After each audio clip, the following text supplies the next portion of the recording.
اس کے بعد امامہ عربی اول کو مدعو کرنا چاہتا ہوں اور تیار رہنے کے لیے کہوں گا عبداللہ عربی دور عرفات السلام علیکم ورحمۃ اللہ وبرکاتہ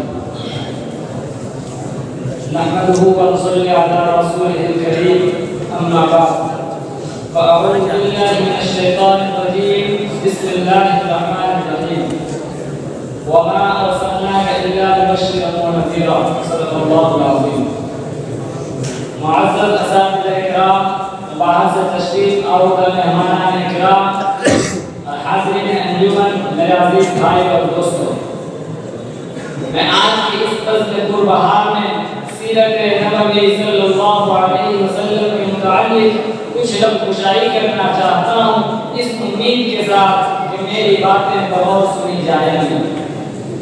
حضرات، جب اسلام باران کی چوٹی سے پھیلنا شروع ہوا اور آپ صلی اللہ علیہ وسلم اپنی روشنی سے دنیا وار کو منور کرنے لگے تو باطل پرستوں میں کھلبلی مچ گئی اور کفار ساری قوت و طاقت دل و دماغ نور اسلام کے بجھانے میں صرف کرنے لگے۔ راستے میں کانٹے بچھا کر، گالیاں دے کر، پتھر برسا کر، تپتی ہوئی زمین پر لٹا کر، آگ کے انگارے ادھیل کر، اپنی تلواروں کی پیاس بجھا کر، گھر بار اجاڑ کر اور ہر طرح سے ہمارے پیارے رسول صلی اللہ علیہ وسلم کی آواز کو دبانے کی کوشش کرتے رہے، مگر حق کی آواز روز بروز بڑھتی اور بڑھتی ہی چلی گئی۔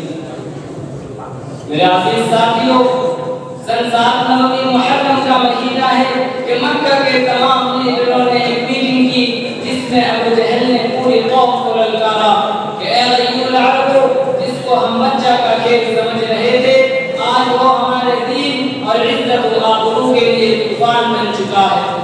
جس دین کا چرچا محمد کر رہے تھے، ان کے ماننے والوں کی تعداد روز بروز بڑھتی ہی جا رہی ہے۔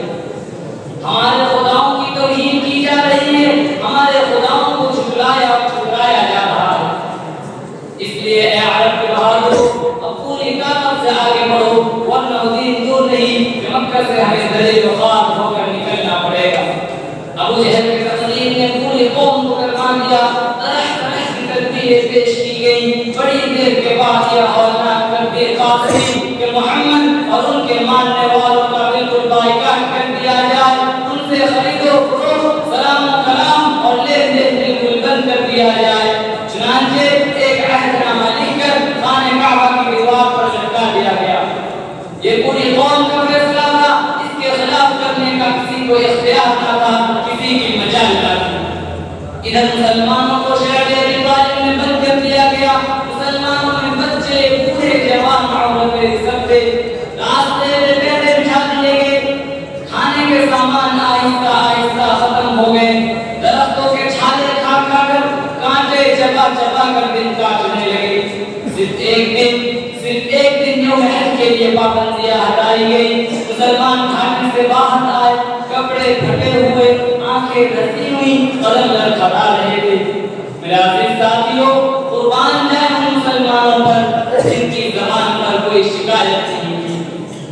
مسلمانوں کی خستہ حالت دیکھ کر کفار قہقہے لگا رہے تھے اور کہہ رہے تھے کہ اے مسلمانوں، کیوں تم اپنے آبا و اجداد کا دین چھوڑ کر ہلاک و برباد ہو رہے ہو؟ تم ابھی محمد کا ساتھ چھوڑ دو، ہم تم پر سے یہ ساری پابندیاں ہٹا لیں گے۔ مگر مسلمانوں نے جواب دیا کہ اے کفار، کان کھول کر سن لو، ہم حق پا چکے ہیں، ہم دربار محمد میں اقرار محمد کر چکے ہیں، ہم پر اسرار محمد کھل چکے ہیں، ہم انوار محمدی سے فیضیاب ہو چکے ہیں، لہذا ہم طوفان سے ٹکرا سکتے ہیں، خون کے دریا میں غوطے لگا سکتے ہیں، آگ کے بستر پر سو سکتے ہیں، بھوک سے طرف طرف پر دم توڑ سکتے ہیں، مگر مصطفیٰ کی رسالت کا انکار نہیں کر سکتے۔ میرے عزیز ساتھیوں، اس ابتلا و آزمائش کے پورے 3 سال مکمل ہونے والے ہیں۔ خوراکیں ختم ہو گئی، درختوں کے پتے کم پڑنے لگے، خواتین بے دم ہونے لگی، جوان بھوک سے چکرانے لگے، پھول جیسے بچے ماں کی گود میں بلبلانے لگے۔ اس گھاٹی کا سب سے چھوٹا بچہ جس کا نام عقیل تھا، اچانک آنکھیں کھول کر کہتا ہے، ماں میں میں بھوک سے مر جاؤں گا، مجھے بچاؤ ورنہ میں مر جاؤں گا۔ ماں کے ضرب کا بندھن ٹوٹ گیا، وہ اپنا سر دے تحاشر زمین پر پڑھنے لگتی ہے، سر پھٹ جاتا ہے، لوگ اسے سنبھالتے ہیں اور وہ یہ کہتی رہتی ہے کہ مجھ کو چھوڑ دو، مجھ کو چھوڑ دو، میں اپنے لفظ جگر سے پہلے مر جانا چاہتی ہوں۔ دنیا والوں ذرا سوچو تو صحیح، کیسی زمین کھڑی تھی، کتنا بھیانک منظر تھا، مگر رسول اللہ صلی اللہ علیہ وسلم کی باتوں سے منہ نہ موڑا۔ بھلا بتائیے ہمارے پیارے رسول صلی اللہ علیہ وسلم اور صحابہ کرام رضی اللہ عنہم نے کتنے مصائب و آلام برداشت کیے، آخر وہی ہوا جو ہوتا آ رہا ہے۔ رب کعبہ نے اپنے مظلوم بندوں کی مدد فرمائی، عہد نامہ دیمت کی خوراک بن گیا، اللہ سبحانہ و تعالیٰ کے نام سے وہ بندے کامیاب و کامران ہوئے اور باطل شکست کھا گیا۔ میرے بھائی اور دوستو، بہت کچھ کرنے اور سہنے کے بعد یہ دین ہم تک پہنچا ہے۔ ہمارا حال یہ ہے کہ ہم مسلسل اس دین کی ناقدری کیے جا رہے ہیں۔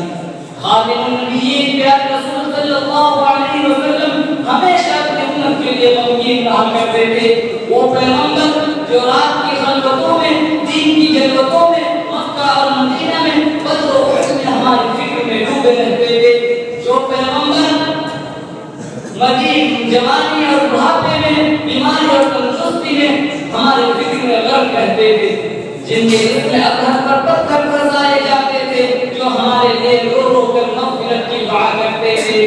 نماز میں کھڑے ہوتے تو پاؤں مبارک میں ورم آ جاتا، یا اللہ میری امت کو معاف کر دے، یا اللہ میری امت کو معاف کر دے۔ وہ پیغمبر جس نے ہماری نجات کے لیے سب کچھ کیا، جب نبی ہمارے ساتھ اتنی شفقت و محبت کا معاملہ کرے تو ہمارے دل میں نبی کی محبت کیوں نہ ہو، ہمارے دل میں نبی کی عظمت کیوں نہ ہو، ہماری سیرت و عادت نبی کی سیرت و عادت کی طرح کیوں نہ ہو۔ اللہ تعالیٰ ہم سب کو نبی کا سچا پکا شہدائی بنائے اور ان کے بتائے ہوئے طور طریقہ پر چلنے کی توفیق عطا فرمائے۔ آمین ثم آمین۔